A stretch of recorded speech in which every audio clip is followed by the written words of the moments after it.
What's up, guys? Steven here from Way West Outdoors. I'm going on a 4-day backpack trip to go chase some bears in Idaho. I'm just going to do a quick run through of what I'm bringing, and I'm going to start with the pack that I'm using on this trip. I'm taking the new Kifaru Absaroka. It's coming out early June. I'm lucky enough to be able to test it out a little bit before it's out. So the pack itself, the main compartment is 5,000 cubic inches, and the lid is about 1,000. Plus all the pockets, everything else, all combined, it's about 6,500 cubic inches. The pack is 3.2 pounds, and it's made out of this Challenger material. It's kind of like the X-Pack, but upgraded. It's weatherproof, not waterproof, but it's going to take the water and rain and snow a little bit better than just like Cordura will. The cool thing I do like about this pack is it's got that horseshoe zipper on the front that'll let you get into the pack without having to undo everything and dig through the top to get all the way to the bottom. It's kind of like a suitcase. You flip this thing open, you can see through the top of the pack. I really like that feature, really like that design. It's got a couple pockets on the front, a couple vertical zip, and another horseshoe zip for another pocket on the inside. The lid's got a couple pockets, one main compartment and one little teeny compartment. The other thing that you'll notice they changed on this pack is the water bladder. The water bladder hose is coming out of the center right here. I really like kind of running it right through that little strappy deal, and then down through the sleeve, and it's the perfect length, and it gives you a little, and when you do haul meat, it's got enough room to grow. So that's the pack that I'm going to be using on this trip. Alright guys, and moving on to the clothes, it's looking like it's going to be like low 30s for the lows, and then highs, or mid to high 60s for the highs. I am going to get some rain on one or two of the days. One day looks pretty nasty. But that being said, I'm still going to be wearing the light Born Primitive pants. I'm going to be having thermals underneath as well to keep me warm for the mornings. I know the middays will probably still get a little bit warm with the sun baking down on me. But those light pants, they do dry really fast if it does get wet. And with the thermals, I'll still stay warm. For on top, I'll have a t-shirt. I'm going to have the Ridgeline half zip from Born Primitive. That's a merino blend shirt. Same thing, it's dries really fast. That shirt's been pretty awesome. And then I've also got the quiver from Born Primitive, which is like a grid fleece. And again, super comfy on that guy. I got my belt. And then for boots, I'm rocking the crispy Brickstall Mountains, or Mountain Brickstall, something like that. They've seen better days. I've been wearing the crap out of them for the last year or so, but they're still alive. I've got 2 pairs of fits, one lights, one mediums. I've got my neck gaiter, my hobo gloves, and a beanie to hopefully keep me warm. And then the cherry on top of all of it, I got the Kifaru Lost Park Parka. This thing is super warm, super durable. If it's remotely cold, this thing's going with me everywhere.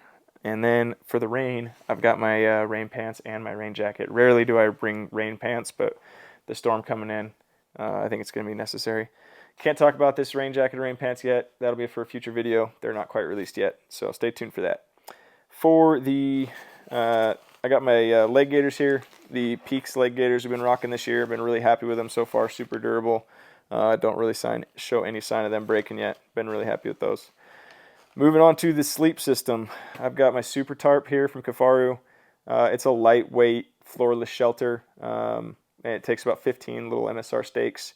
It's got some guy out points that kind of pull the walls a little more vertical, give you more room in there.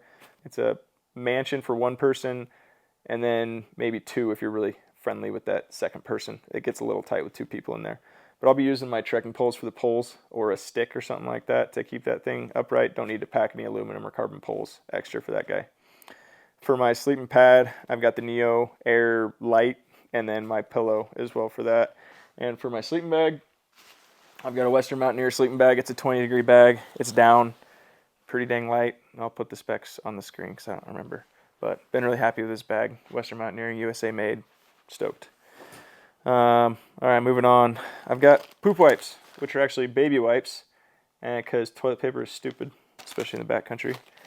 And then got my my inReach in case I break my leg or Jess gets worried about me, or if I kill a bear. I like to tell her on the inReach.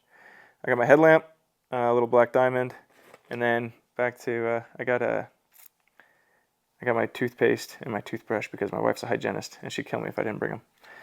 I got my kill kit. It's got tags, knives, pills like Benadryl, ibuprofen, tape, first aid, sharpeners, all the little pieces here and there that just kind of you rarely use, but that's what I keep in there. I got my 3 game bags. I've got Kifaru game bags. I got an elk quarter and 2 hybrids. The 2 hybrids will take the meat that I want to take out with me, and the elk quarter will take the hide, and that is all I really need for a bear hunt. Just those 3 will do it. I got a couple battery packs. I'm gonna take 2 or 3 due to the cloud cover. I'm not gonna worry about solar, as I think it'll be just a waste of weight. I got all my charging cords for cameras and phones in reach, headlamp, all that good stuff. For my water filtration system, I've got the Platypus Quick Draw. This thing is just literally just a squeeze water filtration system. This goes on top of that. You fill that with water and you squeeze it into your bladder and then your Nalgene. And it's been a really, really awesome system. It flows really, really fast, so you don't have to spend all day pumping water. And it's like 3.5 ounces or something like that. If I go anywhere where I think I might run out of water, that thing's getting tossed in my pack because it weighs nothing. I've got my MSR stove and a can of fuel in there for boiling water. And then I've got my coffee cup and my little plastic spoon. I've got hold please. All right, moving on to optics. I've got my Zulu 10 10x42s. These have a little bit wider field of view. I like to carry 12s typically, but when I'm bear hunting, I like to run the 10s. I want that wider field of view because I'm looking for a black dot on the side of a hill. I'm not looking for a bedded deer or a shed hiding behind a bush. So those 10s are what's going to be coming with me. I've got the SIG 8K rangefinder, excuse me, and it's that thing's been solid. It's got all the ballistic data inside of it, so laser target, throw your dope on, pull the trigger. Super easy, awesome system that they got going on there. I've got my spotting scope. It's the Oscar 8. It's an 80 mil spotting scope, 65 power. It's a touch on the heavier side because it is an 80 mil. We've run the 65s in the past. They're nice and light and compact, but the light transmission, the clarity you get out of an 80 mil, I found myself wanting to pack the extra weight just to get that. Make sure I have a big bear or something like that where I'm not having to hike over there. I can tell what it is with a little extra power, a little extra clarity. And then for that, I've got my Digiscope system, which is a scope cam. It's a universal, so it fits on the it fits on the binos. It fits on the spotting scope, fits on Jess's binos, friend's spotting scope, fits on everything. It doesn't have to be like optic specific. So hunting with different people, that's been a win for me. I've got my little Gorilla Pod here. This is new for all the photography, videography that I'm gonna be doing by myself since I am solo.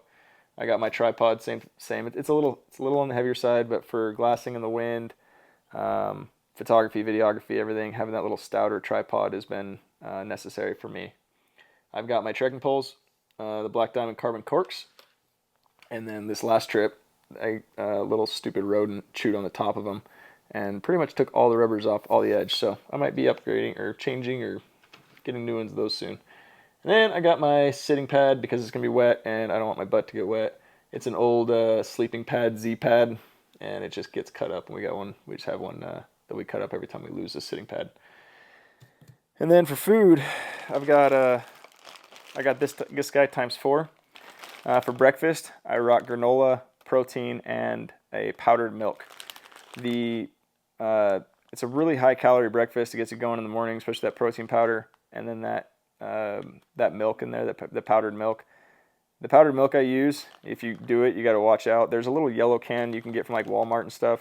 It actually is a high fat powdered milk. A lot of the powdered milk has no fat, and then the calories you're going to be bringing in with a no fat powdered milk is not worth it. So make sure you get the full fat dehydrated milk or powdered milk, whatever they want to call it. And then I got bars for the midday and coffee for midday. That'll sustain me till the evening. And then peak refill for dinner. And then some hydrate and recover from Wilderness Athlete because I'll be sweating even though it's going to be cold. And then for the gun, last but not least, this guy. This is the 6.5 Creedmoor SIG Cross. This thing has knocked down a handful of bears, handful of coyotes. It's been an awesome gun. Held 0, super lightweight, foldable stock. I mean, this thing's really nice to carry on your back. On top of it, we have the Whiskey 4. It's a first focal plane scope, and it's MOA. It's a 4-16 by 44. This scope has been really durable. I'm really hard on equipment, and I've definitely fallen on this gun a handful of times, and it hasn't lost 0 on me yet. And then on the end here, I got the little 5-inch SIG can.